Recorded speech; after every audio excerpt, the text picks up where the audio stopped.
Welcome to the Softercast, a podcast for small business owners and creatives who want tender podcast advice without any tech bro bullshit. I'm Amelia and I'm the founder of Softer Sounds, a feminist podcast studio for women and non-binary entrepreneurs. On this show, I answer your questions about podcasting. Things like, should I put my show on YouTube? Can I just record it on Zoom? How much do editors really cost? And how many downloads should my podcast be getting? Yeah, I'll even answer that question. Every episode of the Softercast is really practical, a little magical, and less than 10 minutes long. If you like what you hear, please subscribe to the show and share it with your podcast bestie. Then head to the show notes to check out our free resources. No matter where you're at in your podcasting journey, we're here to support you. Join us on the softer side of podcasting.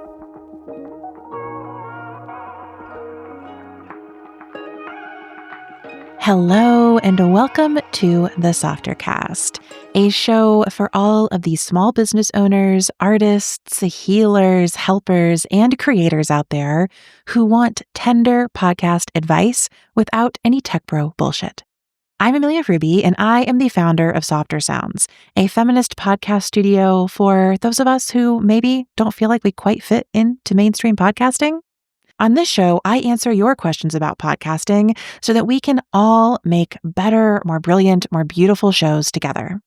Today, I have a question about whether your show should have seasons or just run regularly all the time. Let's hear from our question asker. Hello, Amelia. This is Verena. First of all, thank you so much for all of your work. I'm such a big fan of Off the Grid and, of course, of the Softercast. So thank you from the bottom of my heart for all that you are doing. And now here comes my question. I'm about to release a new podcast, my Soul and Soma podcast, where I weave together evolutionary astrology, somatic experiencing, my intuition, and my own experiences. And I'm wondering if it is smarter to release the podcast episodes just, on a regular basis, like, for example, twice a month, or if it is smart to release podcast episodes in seasons. So like you are doing it in Off the Grid. So I would love to hear more about the advantages and disadvantages of releasing podcast episodes in a seasonal framework versus without seasons. Thank you so much, and I send you so much love from Austria. Bye. Okay, what a wonderful question. This is one of those many decisions that you have to make on the way to launching your podcast or even evolving your existing show.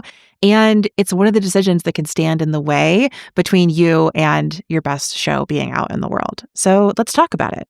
Like this question suggests, I typically divide podcast release schedules into two categories. There are the seasonal shows that have a season that starts and stops and then takes a break, and then there's another season. And then there are the ongoing shows, and those shows typically have a selected cadence. That could be weekly, it could be every other week, it could be once a month.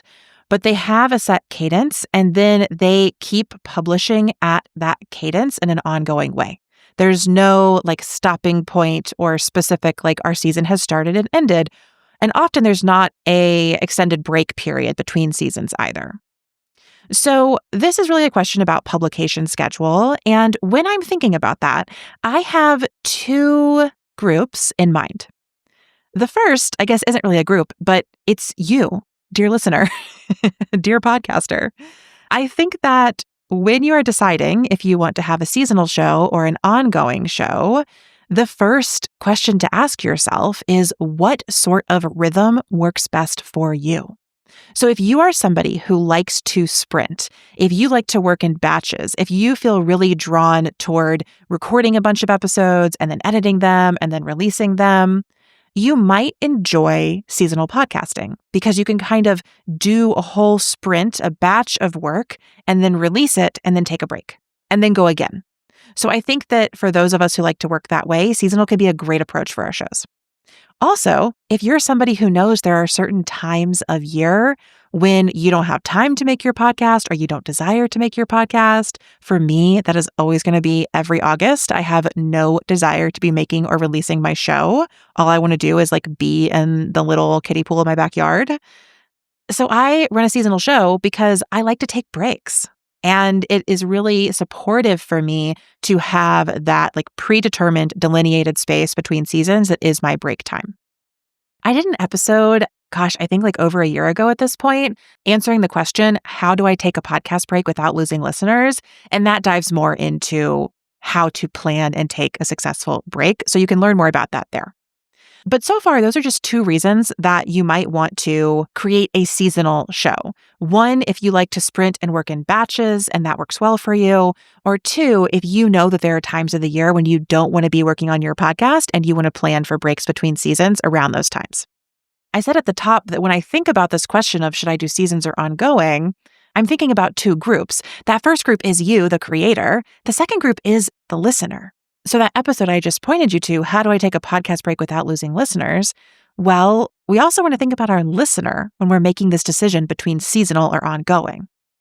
I think that there is this sort of long-held convention in the podcasting industry that your show will maintain listeners better if it is ongoing. I see this talked about and taught a lot, that if you want to grow a show and build momentum, you need to have a weekly show that never takes breaks. Now, in my own personal experience, I have seen that having a weekly show does engage and create a more loyal audience. But I have also seen that taking breaks does not seem to detract from my growth. In fact, what I've noticed is that over the course of my podcast seasons, people start to fall off, right? They miss an episode or they don't quite tune in. And then when I take a break, everybody seems to catch up. And when I launch my new season, that next episode, the first episode of the new season, always has a lot more listeners than I was getting in the last couple episodes of my last season. So I have found that actually breaks seem to allow me the space to retain listeners and gather new listeners. So if you are thinking, I have to have an ongoing show, I can't take any breaks because I'm going to lose listeners, I want to ask you to pause and do some experiments and see if that's actually true for you. Every show's listenership is a little bit different, and I invite you to experiment and discover what's actually working for you and your show. So I guess that is a broader answer to this question of should my show be seasonal or ongoing? My general answer to that is you have to experiment and see what works best. Firstly, you have to see what works best for you as a creator. Maybe creating seasons works best for you, or maybe you're somebody who really works well with routine and rhythm, and you want to make an ongoing show because you know, okay, I'm always going to work on my podcast the first week of the month, and I can do that every month, and that feels really good to me, and so I'm just going to keep going. I don't need a break. Not everybody needs breaks, so if you don't, then an ongoing show may be a great fit for you. The important thing is knowing what your best rhythm and routine is. And then we think about our listeners. So do our listeners want to check in with us in a steady and regular way? Or do they like to sort of have a more we're all in it together for a while and then we take a break from each other? If you don't know what your listeners want or desire, I would encourage you to ask them. If you already have a show, you could poll your audience. If you're creating a show and you don't have one yet, you could check in with folks on your email list. You could ask your friends and peers. You could put up a poll on social media if you are active on social.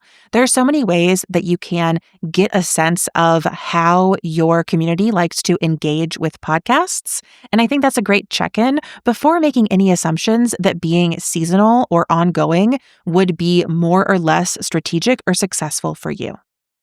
What I have seen in the podcasting space is that the shows that are successful are the ones that are really tuned in to what the creator needs and desires and what the listeners need and desire.